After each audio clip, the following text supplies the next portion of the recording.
Hey guys, today we're going to talk about legacy. And this might seem a little weird since it's October and the only legacy that we've been talking about lately around here is Texas Rangers, but we'll put that aside. So, legacy in October, right? Okay, season hasn't started. Some of us just finished our fall season where we have a week or so left. Why are we talking about legacy now? Okay, legacy to me is like something that okay, what am I leaving behind when I leave? You know, and some of us, for those of you who are seniors or upperclassmen or in a position where you're going to leave and you're going to be somewhere else next year after, the end of the season, this is important for us, okay? Because our legacy is what we leave behind, right? And if we're being honest, who's going to remember our stats? Who's going to remember how many hits we had in this game? Who's going to remember this? There are some that people will be like, oh, you had a great hit in this so-and-so game, and you're like, actually, it was this one.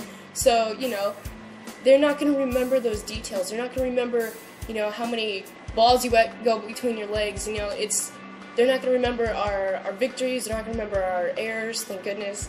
But they're going to remember how you spent your time there, how you spent your relationships with those around you, your teammates. Okay, your teammates aren't going to remember how many times you struck out.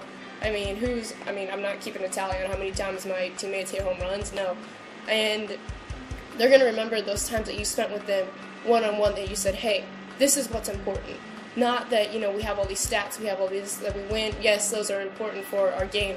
But in life, as we move on, they're going to remember those times that you spent with them and you said, hey, this is, what's important as we move on. This is what Jesus did for us. This is how we live our lives, and this is why, right? I've never been the biggest, never been the strongest, never been the fastest, okay? I like to brag on the fact that I defied all odds, that the doctor said I'd be 5 foot and I'm 5'3.5", okay? Baby steps. You take what you can get. But in all seriousness, we look at Jesus and he had his disciples, right? And half the time they probably thought he was crazy, and they, I'm sure they whispered behind their back, like, what do you think he's doing? I don't know. He's got a bunch of bread and all of a sudden there's more of it. I'm not really sure what happened. Did you see what he did? No. So Jesus took his time and he spent it with them, and he invested in them. He made disciples out of them, and we're given a charge in Matthew. It says, hey, go out and create disciples. So in our teams and in our classrooms and our FCAs and everything that we're involved in, we have people who are younger than us, right? We have people that are older than us.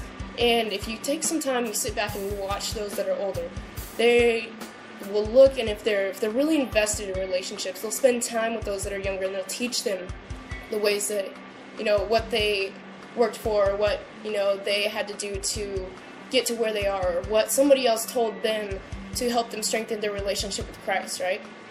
So we look at those who are older, and we say, hey, how do I do this? I need help with this in the future. What do I do? I'm struggling with this. So those who are younger look up to those who are older, as in, not because they're older and they know everything, but because they've been through this. God has said, hey, you've gone through this. Help somebody who's going to be following in your footsteps later, okay? In all reality, we're not going to be in the same positions that we are our entire lives. We're not. We're not ants. We don't have a career forever that is exactly the same, okay? That'd be really boring. But God gives us these opportunities to spend time with those who are going to be in our footsteps when we leave, right? So looking at our teams, and we see, we have maybe one person who's a spiritual leader, or one person who's like, hey, come to church with me, or hey, come to EFC, do all this stuff, and you're like, oh my gosh, they're annoying, they never quit asking me, right? So we looked at them and we're like, well, why is this so important to them? What is it that is so important that they always have to bug me about going to this, or they're always talking about this, or it's always on their mind? Why?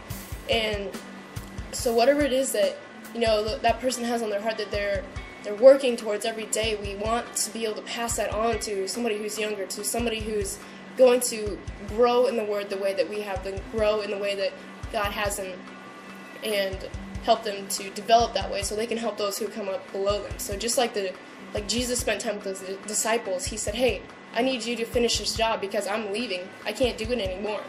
And I have to go prepare a place for you in my Father's house, so I need you to go out and invest in these people. And they were like, are you crazy? Have you seen these people? There's no way. So he took the skeptics. He took the ones who doubted the most. Peter was like, no way. But he took them and he said, hey, I need you to take what I've taught you and to use it with those who are growing, who don't have as much experience as you, who need to hear this word, okay? And like with our stats and with our games, I mean, there are two verses. Isaiah 48, the grass withers and the flowers fade, but the word of the Lord stands forever. So yeah, those things are going to fade away, but they're going to remember the time that you spent with them to say, hey, this is important. Hey, this is what God did for us. And I mean, 1 Peter 24 and 25, all people are like grass, and all their glory is like the flowers of the field. But the grass withers and the flowers fall, but the word of the Lord endures forever. So again, we see that, you know what, these things are going to die, they're going to fall away. Yes, they are part of what makes us who we are, but the word of the Lord stands forever, and He's the one who creates us and makes us, and gives us our legacy that we leave behind with others. So I encourage you, if you're struggling with this, if you're like, why are we talking about this in October? This is something we need to start now, okay? If we wait until June and say, oh, wow, I wish I would have done this, I wish I would have done that, we're out of time. So something that we definitely need to focus on is say, hey, okay, where am I spending my time? Where am I spending my effort? Who is it that I'm pouring into, and who's pouring into me, showing me the ropes and what Jesus was talking about in creating disciples.